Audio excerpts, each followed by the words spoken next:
In this video, I'm going to talk about D2A1, that is the reduction of stomach acid secretion by proton pump inhibitors. Now we know that the stomach has got glands which release acid inside that. Now the stomach also has sphincter muscles at the beginning and at the end, so that it guards the secretion from moving out of the stomach. Under normal conditions, the sphincter muscles remain closed once the food enters the stomach, so that the acidic conditions of the stomach cannot pass into the esophagus. Now sometimes what happens is the sphincter muscles may fail to close properly, or it may have some kind of defect due to which it is not closed properly. So if the food has entered inside the stomach, that results in a gastric secretion which is then trying to move up into the esophagus. So because the sphincter muscle is not closed properly, this acid condition which is there in the stomach is now reaching into the esophagus. This condition is what we call as an acid burn, where we feel a burning sensation in the chest region, that is the esophagus part. So this is what we call as a gastric reflux. Now we know that there is mucus present in the stomach.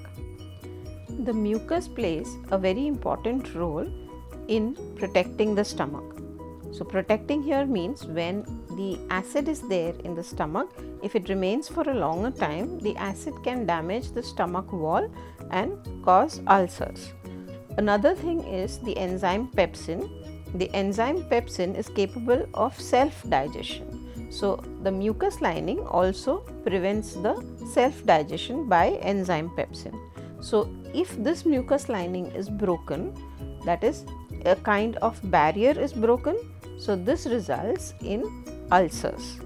Apart from causing this, the malfunctioning of the sphincter muscles, this also leads to the acid moving back into the esophagus and causing acid burn, or we call it as a gastric reflux.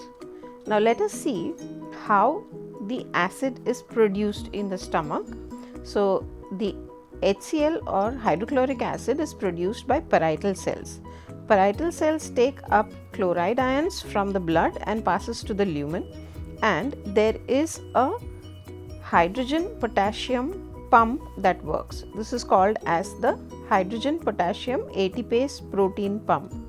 Now this protein pump results in taking in potassium ions and giving out the hydrogen ions. The hydrogen ions combine with chloride ions to form HCl, that is hydrochloric acid. So this hydrochloric acid maintains the acidic pH here. Now the medicines that are taken for acid reflux and also for stomach ulcers are mainly the ones which stop the production of this acid, that is HCl, and these are what we call as the proton pump inhibitors or PPIs. Now these medicines that are normally taken for the acid reflux will kind of bind to this proton pump and inhibit them, so that the production of acid, that is hydrochloric acid, does not happen. Example of some of these drugs is the Prilose, Zantac, etc. Basically it can be said that the PPIs or the proton pump inhibitors can stop the acid reflux and also prevent stomach ulcers.